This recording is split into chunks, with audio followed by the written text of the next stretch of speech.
2021 தேர்தலில் எதிரிகளுடன் சேர்ந்து கூட்டு சதி செய்தவர் ஓ பன்னீர்செல்வம் என்றும் தற்பொழுது வெட்கம் மானமில்லாமல் திமுகவில் இணைந்திருப்பதாகவும் எடப்பாடி பழனிசாமி விமர்சித்துள்ளார்.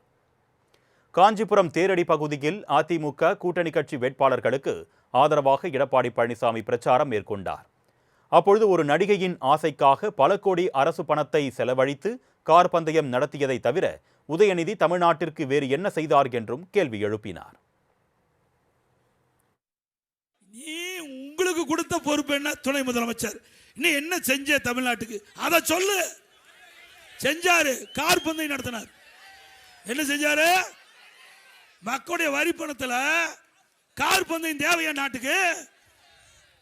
சென்னையினுடைய மத்திய பகுதி, போக்குவரத்து நெரிசல் அதிகமுள்ள பகுதி, தலைமைச் செயலகம் இருக்குது, அங்க ராஜீவ் மருத்துவமனை இருக்குது, அங்க துறைமுகம் இருக்குது.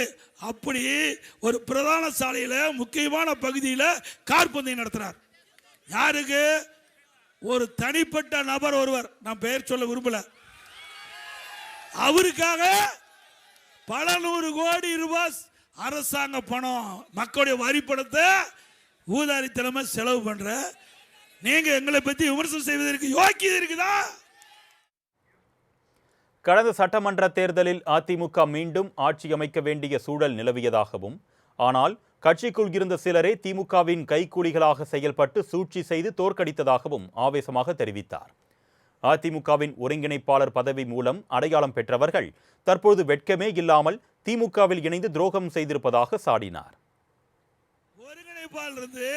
தலைமை தாங்கி இந்த கட்சி அனைத்து இந்திய அண்ணா திராவிட முன்னேற்ற கழக தொண்டன் இரவென்று பகலென்று பாராமல் உழைத்து இவருக்கு அடையாளத்தை கொடுத்து, முதலமைச்சர் என்ற அடையாளத்தை அம்மா கொடுத்து, இங்க இருக்கின்ற தொண்டர்கள் நிர்வாகிகள் அனைவரும் ஒருங்கிணைப்பாளர் என்ற அடையாளத்தை கொடுத்த பிறகு, இது கூட இவ்வளவு பெரிய பதவி கொடுத்த பிறகு அந்த மனிதனுக்கு ஆசை அடங்கல. எங்க போய் சேர்ந்திருக்கிறாரு? தீய சக்தி திமுகவோடு சேர்ந்துட்டான். தொடர்ந்து திருவள்ளூரில் பேசிய எடப்பாடி பழனிசாமி, தமிழகத்தில் சட்டம் ஒழுங்கு சந்தி சிரிப்பதாகவும், மு.க. ஸ்டாலின் ஆட்சியில் கஞ்சா புழக்கம், பாலியல் வன்கொடுமை சம்பவங்கள் அதிகரித்திருப்பதாகவும் விமர்சித்துள்ளார். மேலும் திமுக எம்பி கனிமொழி குறித்து அவதூறாக பேசிவிட்டதாக திமுக பொய் பிரச்சாரம் செய்து வருவதாகவும் குற்றம் சாட்டினார். சொல்லு, நான் பதில் சொல்ல தயாரு. எப்படி மடைமாற்றம் செய்யறாங்க பாருங்க. ஏங்க இந்த 5 வருஷமா என்னை பத்தியே தான் பேசுனீங்க, வேற இந்த நாட்டை பத்தியே பேசல, ஓட்டு போட்ட மக்களை பத்தியும் பேசல. 24 மணி நேரம் சிந்தனையே எடப்பாடி பழனிசாமி பத்தி.